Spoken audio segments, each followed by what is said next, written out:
Do you outline your books, or are you more of a pantser? If you don't know what a pantser is, even if you do, stick around because I'm going to tell you right now.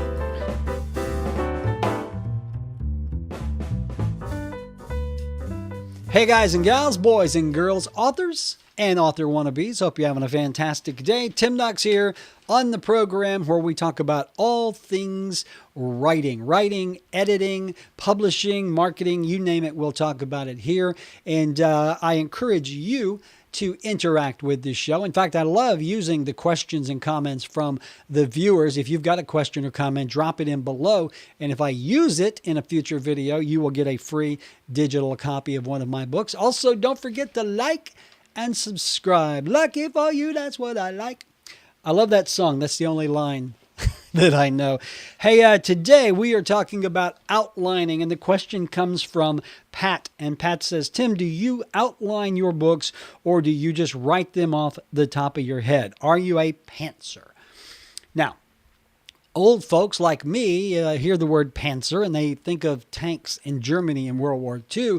But in this case, what it means is you write by the seat of your pants. You're a pantser. And that simply means you just sit down and write as it comes to you. You don't do an outline. You don't do a story arc. You just write by the seat of your pants. I do a little of both. Other authors do a full outline where they will outline every nuance and every plot point and every little thing that's going to happen in the book. Now, I like to do a general outline, but it's been my experience that if you try to stick to an outline too much as a story progresses, sometimes that story just kind of runs off the rails. You've probably heard me say it before. You have to let the characters tell the story. And if your story is going wonderfully in this direction, but your outline is over here and you want to get back over, sometimes you got to let the outline go and become a pantser right by the seat of your pants. And usually those two will merge. That's what I do. When I'm going to sit down and write a book, I come up with an idea. I talked about this on another video. The first thing that I do is I write down a question.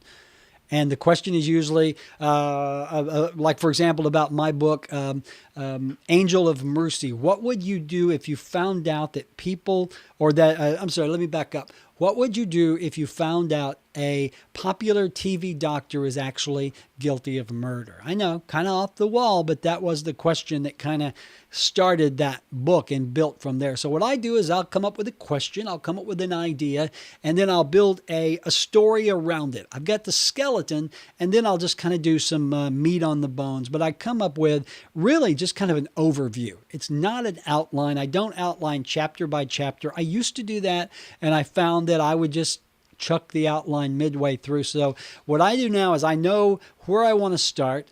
I know relatively what's going to happen. I know who most of the characters are, and I know where I want to end up. And then I just write in that direction. And I'm an outlining pantser.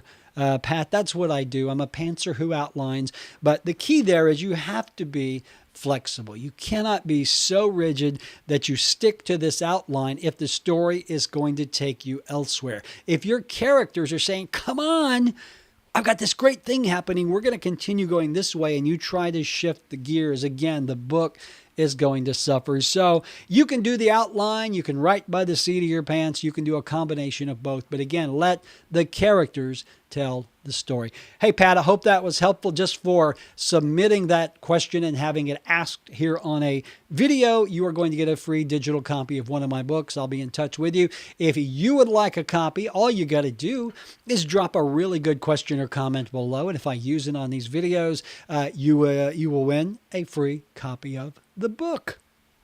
How about that? It's almost as good as winning the lottery, or maybe just a scratch off. Not exactly the big dog. So, hey, anyway, that's it, guys. If you enjoy what I do on this channel, do me a favor, click that subscribe button below. And when you do, you're going to see a little bell icon. I want you to ring my bell. Click that, and YouTube will let you know every time I upload a video, because God forbid you miss this, because it is an entertainment value. And don't forget, as always, my goal is to help you become a better writer. So put your pants in the chair and start writing.